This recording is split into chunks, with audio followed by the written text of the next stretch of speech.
Hello kids, today we are making a delicious chicken curry. I want to show you the ingredients that goes into the pot. Firstly, we've got sliced onions and chilies. That's 1 large onion sliced, 5 chilies sliced. We've got 2 large tomatoes chopped. We've got 2 cloves of garlic chopped. Then we've got 8 tablespoons of mixed masala, 1 teaspoon of turmeric powder, and 1 teaspoon of garum masala. And we've got 1 tablespoon of ginger and garlic that's crushed. We've got 2 tablespoons of salt, but remember with the salt you add as your taste requires.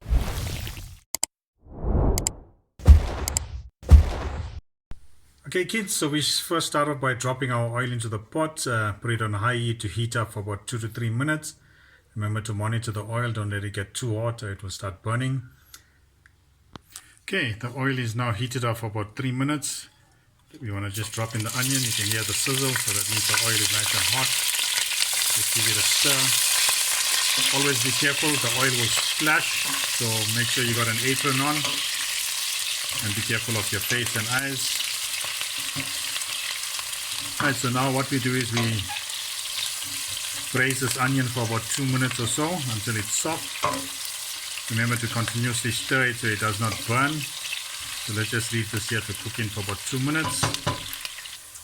Okay, so the onions has been braising for about 2 minutes or so. You can see it's getting nice and soft. At this point, what you do is drop in your tomatoes and garlic and let that cook in for about 2 to 3 minutes as well, till the tomato and onion mix up and gets a little bit softer. Okay, remember to always stir it in so it doesn't catch. Okay, so the onion and tomato has now cooked in. Tomato is nice and soft.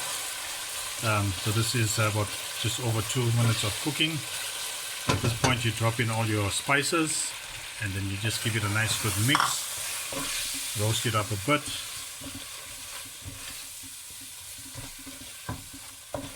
And so you don't want it too long, else it'll start burning and change the flavor of the spice.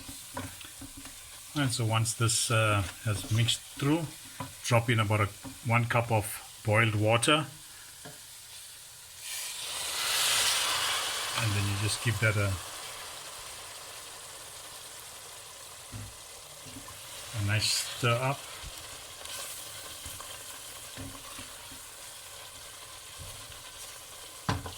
Alright, so once this has been mixed, you can see it's formed a nice paste.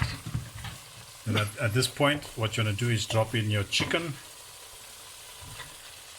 Remember to place the chicken, don't just throw it into the pot, it'll start splashing and burn you. Always have to be careful. And so you just place the chicken all over the pot.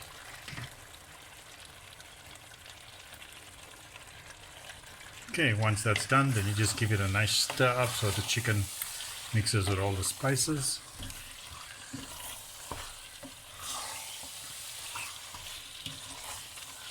You can see it's taking a nice color, everything is mixed.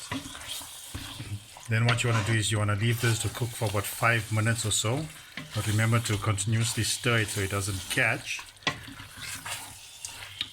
And we want the spices to infuse with the chicken before we add more water. Okay, so the chicken has been cooking for about 5 minutes or so. You can see it's taking a nice color. So at this point what you want to do is add about 3 cups of water, or just cover your chicken with water so that it can cook in. So this is 3 cups of water that's gone in. Covers the chicken, give it a nice stir. Right, and then at this point what you want to do is add in your ginger and garlic, and then also give it a stir in as well so it mixes with the curry.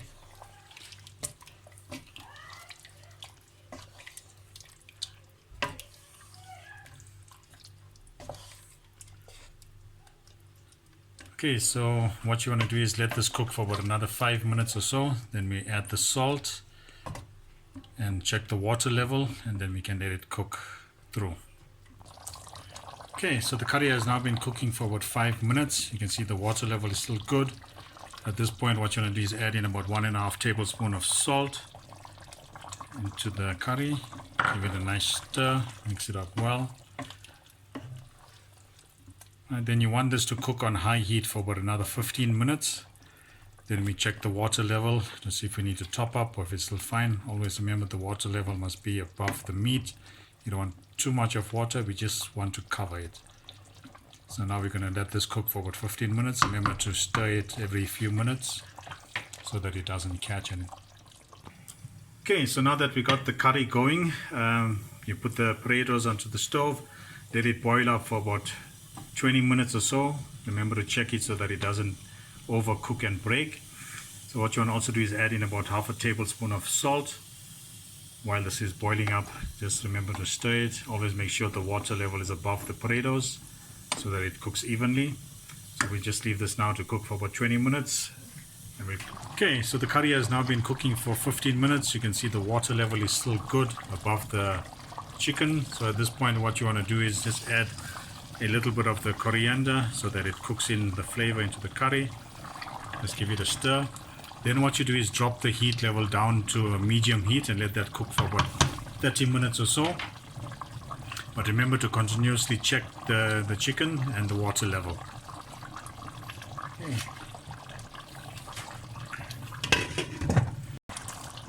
Okay kids, so the curry has been cooking for about 15 minutes on medium heat.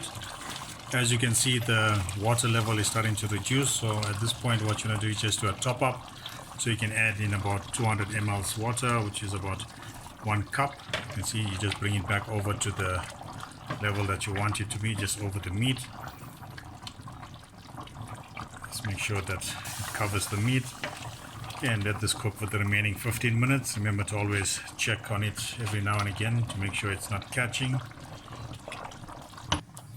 Okay kids, so the potatoes have been cooking for about 15 minutes or so. As you can see, the knife is still a bit difficult to go through it. So we leave it to cook for about another 5 to 10 minutes, but remember to keep on checking it so that it's 3/4 cooked. The knife might just slide into it. Okay kids, so the potato has been cooking for an additional 10 minutes. So in total it was 25 minutes. As you can see, the knife slides through it. So it's 3/4 cooked.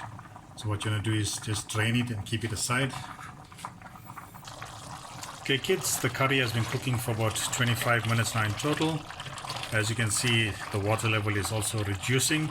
So at this point you want to just add in another cup of water. So when we're measuring water, 1 cup is equivalent to around 200 ml of water. So you just want to pour that in. Always make sure that the water level is always above the chicken so that it cooks evenly.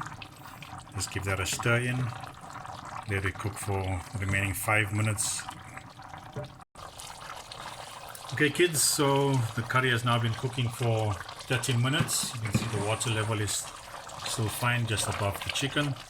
So at this point what you want to do is you want to drop in the potatoes and let this cook in for an additional 15 minutes. So when you put in the potatoes, just make sure that the water level is always above the chicken and the potatoes so that they cook evenly. You can see it might need a little bit more water, so what we do now is we drop in another cup of water. Make sure there's enough water. Just give that a stir in. So it's still cooking on a medium heat. Stove setting is 4. You can see that is covered. So at this point what you want to do is add in about half of the coriander so that the flavors cook in. Give that a nice sprinkle. Okay.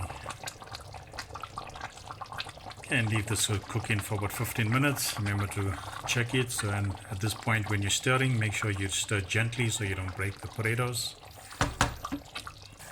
Okay, the curry is now done. So as you can see, there's enough water, which is your gravy. Potatoes are still intact. Just give it a slight stir up to make sure that everything is covered properly. So at this point what you do is you add the remaining of the coriander as a garnish. You just sprinkle it on the top. Then what you want to do is you want to leave the curry to rest for about 15 minutes or so before you dish out. Nice. And always remember to remove it off the stove so that it doesn't burn. Okay kids, curry is now ready. It's rested for about 10 to 12 minutes. Dish and enjoy. Thank you. you.